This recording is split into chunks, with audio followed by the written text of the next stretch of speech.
Your Excellencies, distinguished friends, fellow citizens, I have always observed this day with two emotions held in tension: deep gratitude to our forefathers and a restless question for ourselves. Have we been faithful stewards of the freedom they won? And have we truly advanced the nation they left in our hands? I shall return to these questions later. But first, today we gather not just to mark a date on the calendar, but to honor a legacy written in sacrifice, courage, and unbreakable resolve.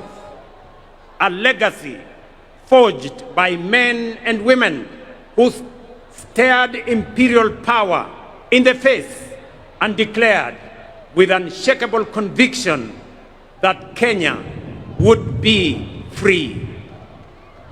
Their struggle planted our republic on the firm foundation of liberty, unity, and democracy. They gave us more than a flag. They gave us a future. 62 years ago, the brave architects of our nation placed in our hands the priceless gift of political independence. On this very day, 62 years ago, our forefathers lowered the Union Jack and raised the flag of our nation. But that victory was not given easily. It was bought at an immense cost. The road to our nationhood was carved by the unbreakable spirit of our freedom fighters, men and women who refused to bow to the humiliation of colonial rule. From villages to towns, from farms to factories, to classrooms and marketplaces, Kenyans from all walks of life rose as one, declaring that our humanity would not be diminished, delayed, or denied. And when brute force was unleashed against them, their determination outlasted it. Thousands paid the ultimate price. Many more were detained. Whole communities were uprooted. Punishment, pain, exile, and prison became the tools of repression. But what no empire could crush was their determination, resolve, and the unity of purpose. Across ethnicities, across regions, across class and creed, they became a force history itself could neither silence nor stop. Their sacrifice opened the path to self-rule. Their courage delivered the independence we celebrate today.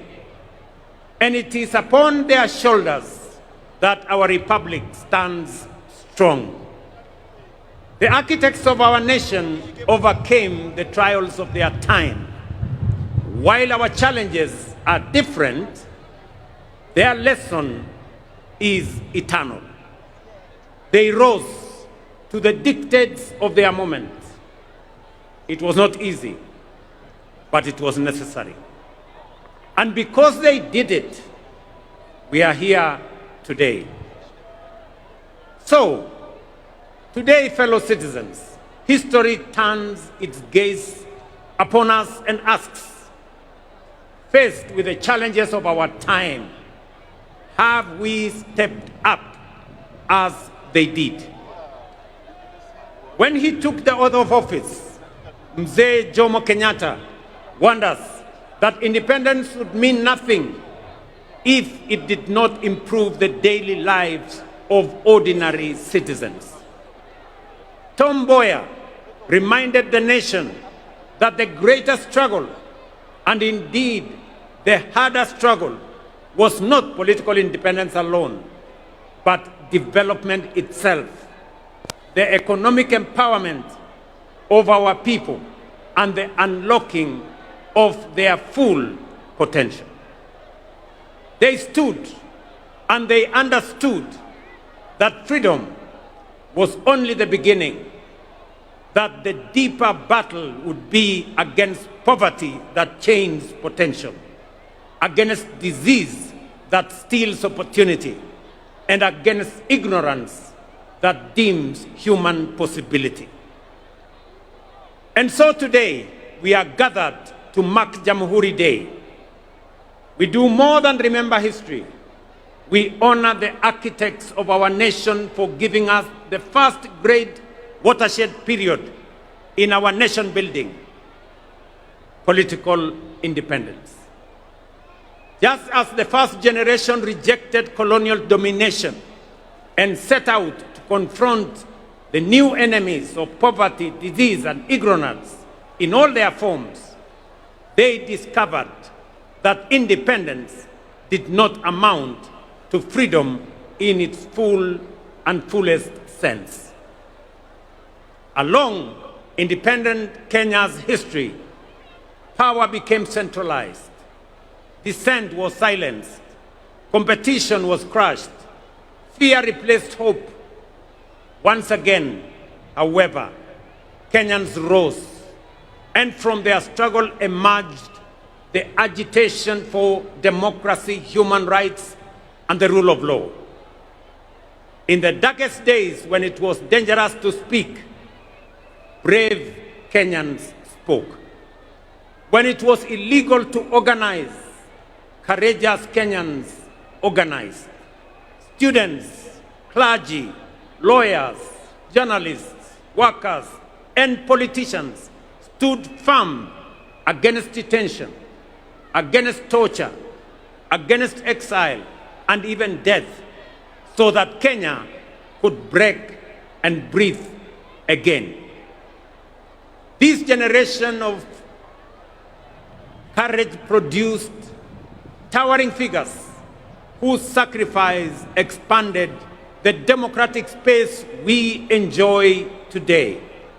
Foremost among them was the late Right Honorable Raila Amolo Odinga, a stalwart of our country's democratic journey, who left us just under 2 months ago.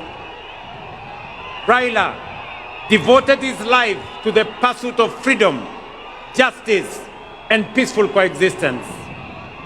His courage, resilience, and unwavering belief in the power of the people shaped defining chapters of our national story and inspired generations to believe that change is possible.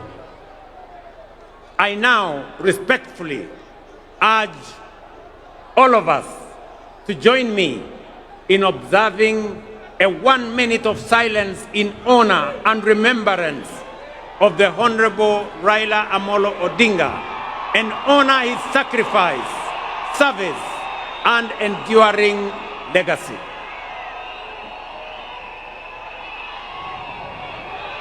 Tafadhali nawaomba tusimame kwa dakika moja kwa heshima ya kiongozi wetu Raila Amolo Odinga.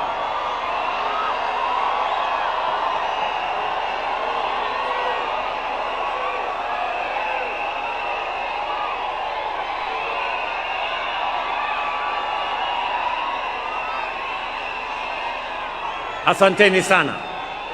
Asanteni sana. May his spirit continue to guide our nation forward. His resolve, as well as the resolve of our forefathers, gave us the 2010 Constitution, a charter that restored the sovereignty of the people, restrained imperial power, entrenched rights, and devolved government and authority to the grassroots. But it promised something even greater. It guaranteed economic and social justice. It declared that health, housing, food, water, education, and social security were not favors. They were fundamental rights. It was a bold promise. It was a moral imperative. It was the unfinished dream of both the independence and subsequent generations. Yet today, with honesty and humility, we must admit that this promise remains incomplete. Yes, progress has been made, but the deeper promise, a Kenya where every citizen lives with dignity and shared prosperity, remains unfulfilled. For too long, stagnation has returned in cycles. Negativity has been normalized, and too many have been asked to make peace with mediocrity. That is why, before the last election, we had already realized that although we had achieved political independence and our constitution expanded our democratic human rights and the rule of law, we still had not fully consolidated our nation. These two milestones, great as they were, had over time been undermined by the paradox of the marginalization of the majority. We saw clearly a system in which a few rose to the top of the pyramid, while millions at the base struggled to survive, with education outcomes compromised, healthcare beyond reach, access to affordable credit denied, housing unattainable, and farmers abandoned, while our youth were locked out.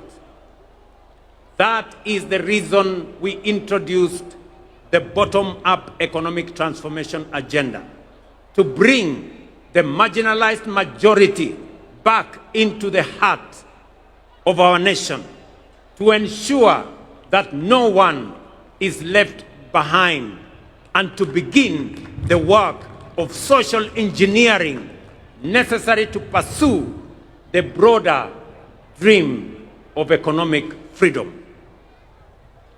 We had to begin where marginalization and exclusion had been greatest, that is at the bottom. And so, over the last 3 years, we have made bold choices. They have delivered results that are unprecedented, unmistakable, and consequential. For years, we spoke of agriculture as the bedrock of our economy and farmers as our pillars. But the truth is, we did not truly know them, and neither did we truly prioritize them. Today we do. For the first time in our history, over 7.2 million farmers have been brought into the single national digital database. We now know who they are, where they are, what they grow, and what they need. And with that knowledge came the power, not for brokers, not for cartels, but for the farmer. This digital platform became and is the backbone of targeted support, including subsidized inputs, affordable credit, and modern extension services reaching real farmers directly. We lowered the cost of production. We brought the price of fertilizer down. And in so doing, we restored profitability to the smallholder farmer who produces over 70% of our food. Fellow citizens, the results are undeniable. Maize production is up. Prices of flour is down. The tea sector is rising. Coffee is rebounding. Dairy is expanding. And the sugar industry has been revamped. By strengthening value chains, cooperatives, irrigation, and processing, we have built systems that work for our agricultural sector. And now, with millions of farmers no longer forgotten, we are ready to walk with them to the next chapter of economic freedom. 3 years ago, education was in distress. Classrooms were overcrowded. Many universities were technically insolvent, and teachers were overwhelmed. Today, we have hired 76,000 teachers, and by next month, a total of 100,000 teachers, the largest recruitment of teachers in Kenya's history.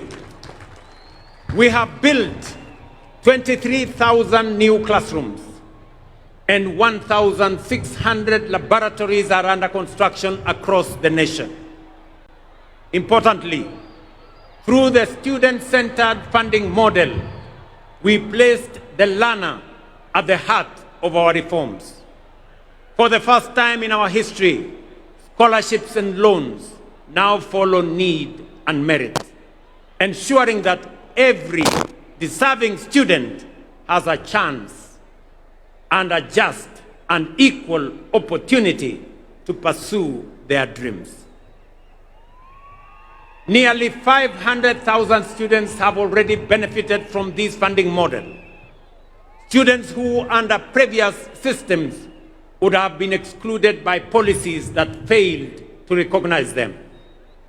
This reform has lifted the financial burden from families and enabled students to choose courses that align with their talents, with their aspirations, and with the needs of our nation. Our healthcare, we have another irrevocable decision that no Kenyan should be too poor to live. For decades, universal healthcare was spoken of, but in our time, it is being actualized. We engaged 110,000 community health promoters who are now reaching millions who were once excluded, forgotten, and without access to health care. CHPs have already visited over 9 million households, screening millions of Kenyans for various ailments, including diabetes and hypertension. At the same time, we built a unified health information system that now gives us full visibility of our health facilities, patients, their progress, enabling us to track healthcare delivery in real time. Today, over 28 million Kenyans are registered under the Social Health Authority, up from 8 million under the old system. That means 19 million Kenyans who were once forgotten are now in the healthcare equation. Among them are 2.3 million vulnerable Kenyans, orphans, widows, and the elderly, whose healthcare is now fully paid by the government of Kenya. Healthcare was never meant to be a privilege. It is a constitutional right. And with the realization of this right, we are ready to walk with all Kenyans into the next chapter of economic freedom. For the millions of Kenyans without employment, we moved beyond diagnosing the job crisis to deliberately creating opportunities through the bottom-up economic transformation agenda. For decades, housing, while being a constitutional right, was promised but never delivered. Housing is not just about shelter. It is collateral. It is graded worthiness. It is stability. And it is the first step out of poverty. In just 3 years, through our housing program, over 240,000 affordable homes, hostels for 180,000 students, 30,000 institutional housing for our military, police, and prison officers, and over 400 new markets for our traders are under construction across all our 47 counties. This, ladies and gentlemen, is the largest public infrastructure transformation ever undertaken, not just in Kenya, but also in our region. So far, standing at an investment of 650 billion. Through this program, more than 480,000 Kenyans have secured jobs and enterprise opportunities across 300 active sites, from artisans to technicians to engineers and architects, shaping a new skyline in Kenya. We have ring-fenced billions of shillings for the Juakali sector, fully integrating their long-neglected engine of craftsmanship into the national construction value chain. Today, Juakali artisans supply doors, windows, fittings, furniture, and fabricated material to projects in our affordable housing program across Kenya. In the digital and creative economy, we have trained 2 million Kenyans in digital skills, and nearly 300,000 are already earning income. Through the Kazi Maju program, nearly 500,000 Kenyans have secured well-paying job opportunities abroad in the last 3 years. We have also launched the Kenya shillings 20 billion Nyota program to support 820,000 young people with training, with mentorship, certification, and business capital. The first phase is complete, with 12,500 beneficiaries already receiving their first business support, and the national program is now being rolled out across the country. Together, these actions reflect one clear national purpose: to open doors of opportunity for our youth, equip them to succeed, and empower Kenya's greatest strength, our young people, to lead us towards prosperity and economic sovereignty. As more students live in decent accommodation, as more traders conduct their business in dignified settings, and as more public servants get access to housing, we are fulfilling our constitutional mandate. And with that foundation secured, we are ready to walk with all our people into the next chapter of economic freedom. Ladies and gentlemen, through the bottom-up economic transformation plan, we have consolidated the gains of political independence and the democratic freedoms won. Through deliberate social engineering, we have built systems that ensure no Kenyan is left behind. And having ensured that we are carrying everybody along, we now have both the opportunity and the firm foundation to charge forward into the next chapter of our national journey, Kenya's economic freedom. With the measures we have put in place to restore dignity, inclusion, and opportunity, we must now press on. It is time to step up from the bottom up, charging forward full steam to economic freedom and take Kenya to a first world economy.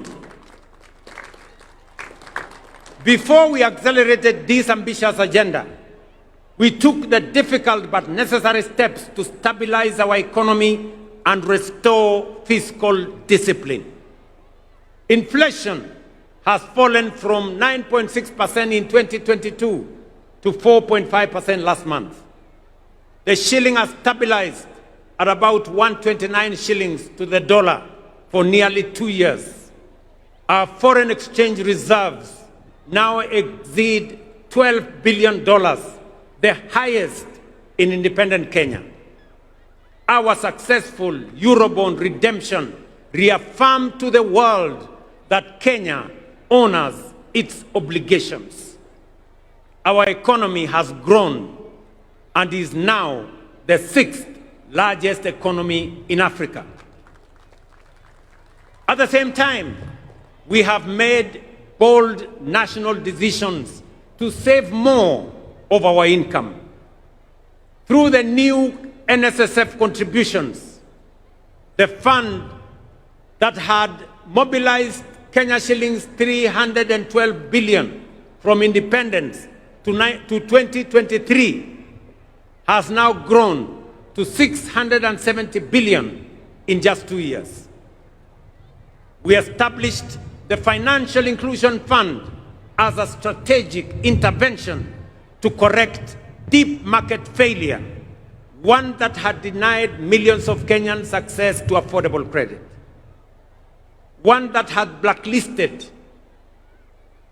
in CRBs, disregarded by banks. They had been left trapped in frustration and despair. Today, Hustler Fund has become one of the most transformative instruments of empowerment in our nation's history, disbursing over 80 billion and expanding the margins of financial inclusion at an unprecedented scale. Over 9 million Kenyans are now repeat customers, and more than 7 million who were previously CRB blacklisted have successfully repaired their credit histories. It has restored dignity to millions. It has brought them back into the equation. They are no longer left behind. Ladies and gentlemen, these reforms have stabilized our economy, restored investor confidence, and enhanced Kenya's creditworthiness. As we set out on this path of economic independence, let us remember that we are not the first to stand at such a crossroads. Nations like South Korea, Singapore, Hong Kong, and Malaysia once stood where we stand today, with limited resources, modest means, but armed with immense courage, determination, and ambition. Prosperity was not handed to them. They reached out for it.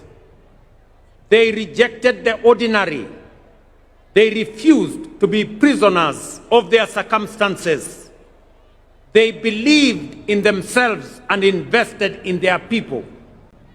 They were patriotic to their nation's cause and demanded excellence of themselves. Today, they stand as first world economies, not by accident, but by deliberate design, by intentional choice, and by purposeful conviction. Ladies and gentlemen, Kenya can, must, and will do the same and more. Let me repeat. Kenya can, must, and will do the same and more. 3 weeks ago, during the State of the Nation address, I laid before Kenyans this administration's bold and ambitious Kenya shillings 5 trillion roadmap to transform our nation into a first world economy and to secure our full economic freedom. That roadmap is anchored on 3 unshakable national priorities. First, history teaches us that no nation ever prospered on poor roads, inefficient ports, and congested airports. Modern transport and logistics drive productivity, reduce the cost of doing business, and creates trade, business, and innovation and investment hubs.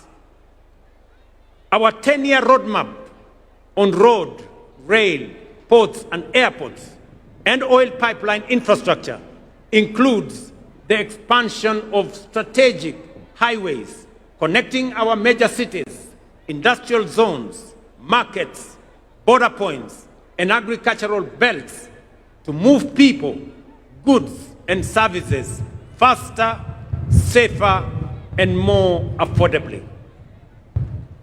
We have mapped out 2,500 kilometers of highway for dualing and 28,000 kilometers of road across the Republic for tarmacking. With this, we are stitching our country together, linking towns to cities, farms to factories, and Kenya to the wider region. Last week, fellow citizens, we moved from promise to action when we officially launched the construction of the Nairobi-Nakuru-Mau Summit Road and the Nairobi-Mai-Mahiu-Naivasha Road, an investment of over 180 billion in a modern 223-kilometer multi-lane dual carriageway delivered through a public-private partnership model. In February 2026, just in 3 months from now, we will begin extending the standard gauge railway from Naivasha to Kisumu and Malaba. And later in the year, extend the oil pipeline from Eldoret to Uganda, opening a new transport corridor with our neighbors and with the continent. At the same time, we will modernize Jomo Kenyatta International Airport and several other airports to enhance connectivity and ease the movement of people, goods, and services. The Port of Mombasa and Lamu are also on course for modernization and commercialization, undertaken through innovative private-public partnerships that include long-term concessioneering. Charging forward, our infrastructure expansion will provide the foundational support for a strong and resilient economy that will drive transformative development for all of us.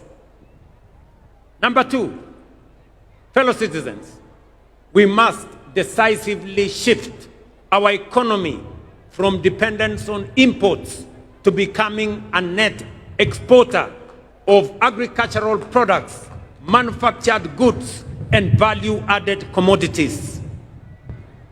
Kenya today spends nearly 500 billion shillings every year importing agricultural products. While we have reduced imports of maize, sugar, edible oil, rice, our progress is still constrained by the limitations of rain-fed agriculture. We can no longer leave the country's food security to the uncertainties of rainfall, especially in the context of climate change. To feed our people, and produce surplus for export, large-scale modern irrigation is the only viable pathway forward. We have mapped out 50 mega dams, 200 mini dams, and over 1,000 macro dams across all our 47 counties, especially in our arid and semi-arid areas, which have expansive, fertile, and arable land currently not under production because of lack of water. With this plan, an additional 2.5 million acres of land will be brought under agricultural productivity through extensive water harvesting, water storage, and advanced irrigation technologies. This is not only about food and water security. It is a nation-shaping investment. It will drive our transition into a net exporting economy. It will uplift rural communities and end the indignity and shame of food insecurity. And it will anchor sustainable development for generations ahead. Charging forward, investing in modern irrigation will supply adequate quantity, good quality, and reliable raw materials required to power agro-industrialization. Through our special economic zones, export processing zones, and county aggregation and industrial parks, and our strategic market infrastructure across Kenya, these raw agricultural materials will be transformed into high-value products for domestic, regional, and global markets. Third, fellow citizens, energy is the lifeblood of any modern economy. Although Kenya's installed capacity stands at 3,300 megawatts, the intermittency of solar and wind leaves us with a firm capacity of only 2,300 megawatts, which is far below the demands of the Kenya we are building. To power our domestic consumption, agro-processing, and value-addition industries, e-mobility, digital expansion, and a future driven by data centers, artificial intelligence, and modern technologies, we must scale up energy generation exponentially. Kenya possesses extensive and largely untapped renewable resources, including geothermal, solar, hydro, wind, and nuclear, ready for development and for generation. Charging forward to modernize our economy, accelerate our development, and compete globally, we must and will generate at least 10,000 megawatts of new energy over the next 7 years. Fellow citizens, to finance this 5 trillion national economic freedom project, relying solely on national budget would leave us waiting forever. Borrowing would only deepen our debt and burden future generations.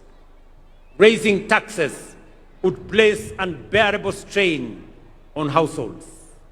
And choosing inaction would condemn our nation to stagnation. That is why we must act with courage, innovation, and foresight to design alternative financing mechanisms, leverage mature national assets, and tap into robust public-private partnerships to undertake this national development imperative. Fellow citizens, 3 weeks ago, I signed the Government-Owned Enterprises Bill into law. The new law revolutionizes the management and governance of state-owned enterprises, professionalizing boards through merit-based independent appointments, and tying leadership to measurable results. This is a very consequential reform.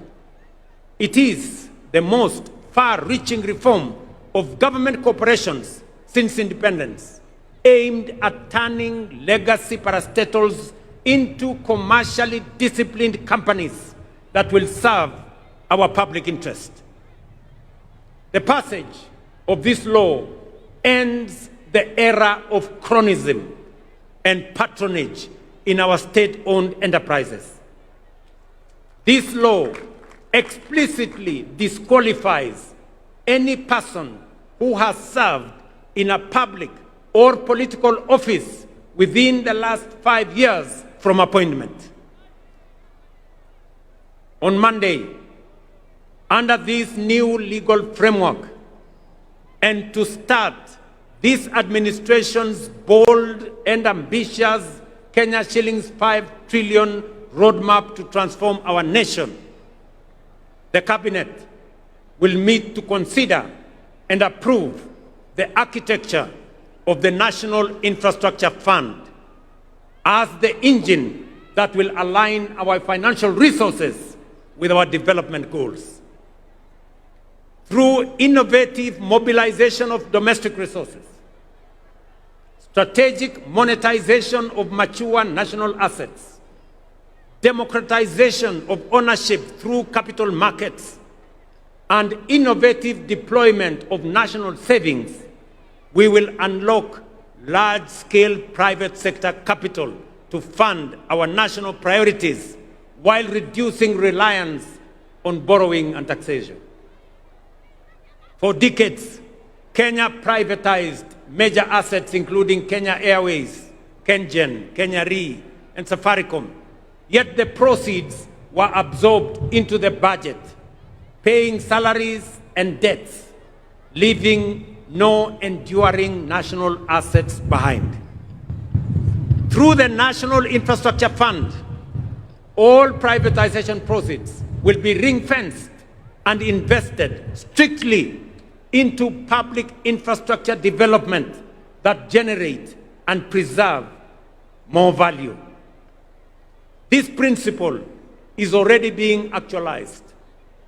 Proceeds from the current privatization processes will be channeled directly into the fund, setting a new national standard where national assets create lasting public value. Our goal is simple. For every shilling in the National Infrastructure Fund, we will attract 10 more shillings from long-term investors, including pension funds, sovereign partners, private equity funds, and development finance institutions, allowing us to develop without the constraints that come with debt and taxation. The National Infrastructure Fund will not just be a financing instrument, it will be a generational strategy to mobilize capital, accelerate delivery, preserve value, and secure Kenya's long-term competitiveness. To secure future generations, again on Monday, the Cabinet will consider and approve the Sovereign Wealth Fund policy, anchored on 3 pillars, including savings for future generations, stabilization against global shocks, and strategic national investments.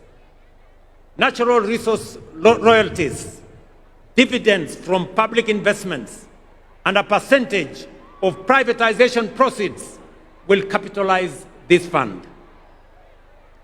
This fund will impose on us the obligation of intergenerational equity, bringing to life Article 201C of the Constitution, which demands that the burdens and benefits of the use of resources and public borrowing shall be shared equitably between the present and future without shortchanging future generations.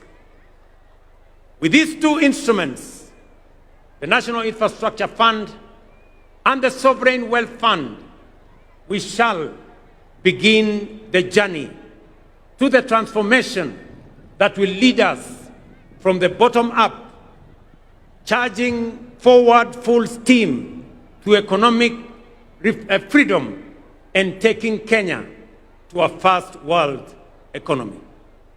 And I have said, it is beginning next Monday. But fellow citizens, even the strongest financial systems, boldest infrastructure plans, and most ambitious economic strategies will fail if we do not secure the foundation of our national character. The realization of our economic freedom project will rest on three critical enablers: strategic human capital development, robust peace, stability, and security architecture, and unwavering integrity and fidelity to the national interest.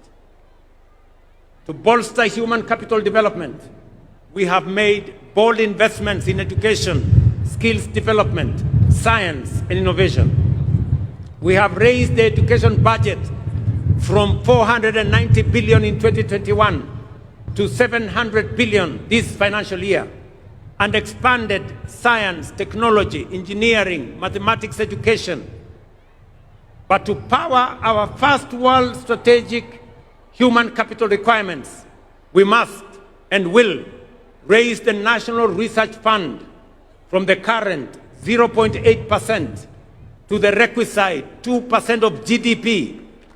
This is not, ladies and gentlemen, spending or social spending. It is nation building. The second enabler underpinning this national project is peace, stability, and security. For no nation can prosper in an atmosphere of disruption, violence, and criminality that leads to economic sabotage, destruction of property, and loss of lives. Stability is not an option. It is an enabler of everything we seek to build. Serious investors will not commit their investments in a country. Only serious investors will only commit their investments in a country that is peaceful, that is stable, and that is secure. For Kenya to attract sustained investment, for businesses to thrive, for jobs to expand, and for families to live without fear, we must secure our nation firmly, fairly, and without hesitation. Finally, the collective interests of all citizens, which form the national interest of Kenya, must be at the center of every action and engagement. Patriotism is putting the interests of the nation before tribe, clan, or self. Integrity in its highest form is patriotism in action. It is believing in our country. It is refusing to betray Kenya. And yet, let us speak honestly, our nation faces a serious integrity deficit. It begins early in our homes, in our schools, where seemingly harmless dishonesty later matures into grand corruption. Corruption is not merely theft of money. It is the theft of hope, opportunity, and destiny. This is compounded by negativity, division, erosion of shared values, and ethical and ethnic political mobilization. Hate and division, corruption and tribalism tear at the very social fabric of our republic. Ladies and gentlemen, Our economic freedom project demands more than infrastructure and capital. It demands a renewal of our national conscience. We must build a strong value system. We must defend our national unity. We must raise our children in honesty, responsibility, and love for country. These three enablers, strategic human capital, peace, stability, and security, and national interest and integrity, are not optional ideals. They are the living foundation upon which our economic independence must stand. Without them, our ambition would remain promises. With them, our national priorities become achievable.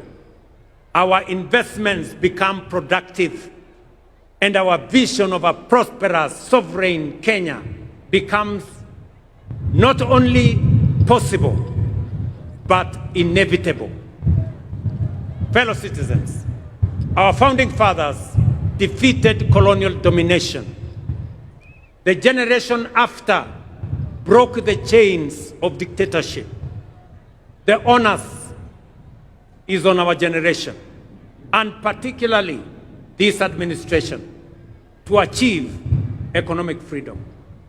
A freedom where effort is rewarded, where opportunity is shared, where dignity is guaranteed, where every citizen matters, and where no Kenyan is left behind.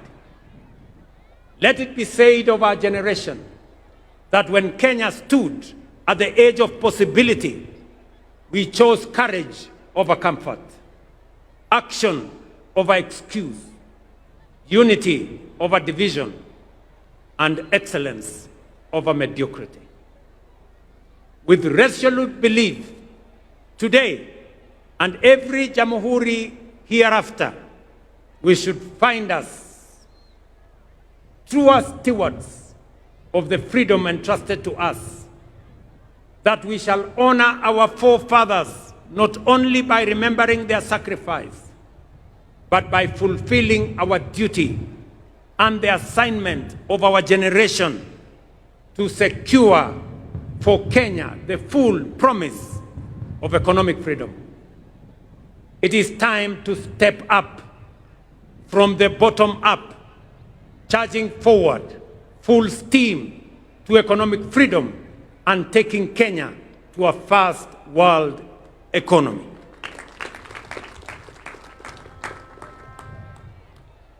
Kabla sijamaliza, ndugu wa Kenya, mimi nataka niwaeleze hivi. Kwanza kwa watu wa Nairobi. Nairobi hoye! Nairobi hoye! Mimi, kuna mambo mengi tunafanya katika mji huu wa Nairobi.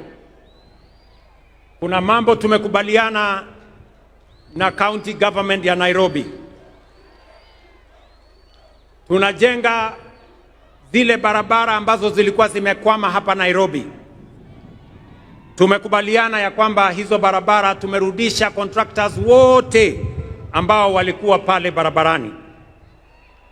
Na sasa barabara zinaendelea kilomita 60 hapa Nairobi. Kwa mfano, barabara ya Muhuri kule Dagoretti South, barabara ya Mama Wahu kule Dagoretti South, bypass ya Mihango Link kule Embakasi East, Umoja 1 SDA Road kule Embakasi West, Tindigwa Road kule Roysambu, na Road C Embakasi South. Pia mumeona pale Valley Road, ile barabara ilikuwa imekwama pale, tumeleta contractor anaendelea na kazi. Ile barabara ya Ngong Road pia inaendelea, kazi inaendelea pale. Barabara ya Haile Selassie vile vile inaendelea. Na ningependa kutangaza ya kwamba kwa sababu barabara ya expressway imekamilika na wananchi wanatumia pale juu. Barabara ya chini iko na matatizo, na ndio sababu kuanzia hii Disemba mukienda Krismasi, tutajenga upya barabara kutoka kule JKIA kupitia hapa mpaka kule ABC, na tuifanyie beautification ndio Nairobi ionekane kama city ya taifa letu la Kenya. Vile vile mimi ninajua ya kwamba kuna wananchi wengi wanaishi nje ya Nairobi lakini wanafanya kazi na biashara hapa Nairobi. Wananchi wengi wanaishi Kiserian, wanaishi Rongai, wanaishi Ngong, na kuna msongamano mkubwa sana wa wananchi wakikuja asubuhi na kurudi nyumbani jioni. Ningependa kutangaza ya kwamba mwaka ujao ile barabara kutoka Bomas of Kenya kwenda Rongai kwenda mpaka Kiserian, na barabara kutoka Bomas of Kenya kwenda Karen kwenda pale Shade Hotel, kuteremka kwenda Ngong, kwenda Bulbul na kwenda mpaka ifike kule Kiserian, tutaifanya iwe dual carriageway, ndio wananchi wa pale wanaweze kutembea kwa njia rahisi. Najua pia ya kwamba wananchi wengi wanaishi kule Thika, na sasa barabara ya Thika Road pia imejaa na kuna msongamano mkubwa sana wa magari katika barabara yetu ya Thika Road. Ningependa pia kutangaza ya kwamba mwaka ujao vile tuko na expressway kutoka JKIA, pia tutajenga expressway kutoka Thika mpaka ifike hapa Museum Hill, ndio wananchi wale wanateseka na mambo ya jam tuweze kuondoa jam ya sehemu hiyo. Pia ningependa kusema hii uwanja ya Nyayo Stadium, nyinyi mnajua yale maneno tulifanya kule Kasarani. Tuliweka paa ama uvuli ili wananchi wanapokuwa hapa wasipigwe na jua. Mimi nataka niwatangazie ya kwamba kuanzia Januari hii Nyayo Stadium vile vile tutaweka canopy. Hii ni mara ya mwisho wananchi kuwa hapa wakipigwa na jua. Tukisonga mbele, hii kiwanja pia itakuwa na kivuli. Vile vile tunakamilisha ile kiwanja ya Talanta pale Jamhuri. Munajua kazi kubwa ambayo imefanyika pale, kweli ama si kweli? Na nimesikia yale gavana wa Nairobi amesema ya kwamba ile uwanja wa Talanta ipatiwe jina gani? Ati mumesema ipatiwe jina gani? Mumesema ipatiwe jina la Raila Amolo Odinga International Stadium. Nimewasikiza na tukikamilisha tutafanya hivyo. Mimi nataka niwashukuru wasanii ambao wametuimbia hapa. Asanteni sana kwa kazi yenu. Kolabo ya Iani, Femi One na Trio Mio wametuambia tunaweza. Tunaweza hatuwezi? Tunaweza hatuwezi? Tunaweza sio? Guardian Angel pia ametueleza kwamba wananchi wote na viongozi wote tuungane pamoja tujenge taifa letu la Kenya. Inawezekana haiwezekani? Mimi nataka niwapongeze askari wetu ambao walikwenda kule Haiti na mumewaona hapa, tuwapigie makofi jameni. Wamerudi nyumbani na heshima kubwa sana kwa taifa letu la Kenya. And I want to thank them profoundly for their courage, professionalism, and selfless service to our nation and to the world, and for flying our flag high with honor and dignity. Mimi nachukua nafasi hii kuwatakia Krismasi njema yenye baraka na mwaka mpya wa 2026 wenye mafanikio makubwa sana. Asanteni na watakia heri. Mungu awabariki. Thank you very much and God bless you. Asanteni kwa heshima na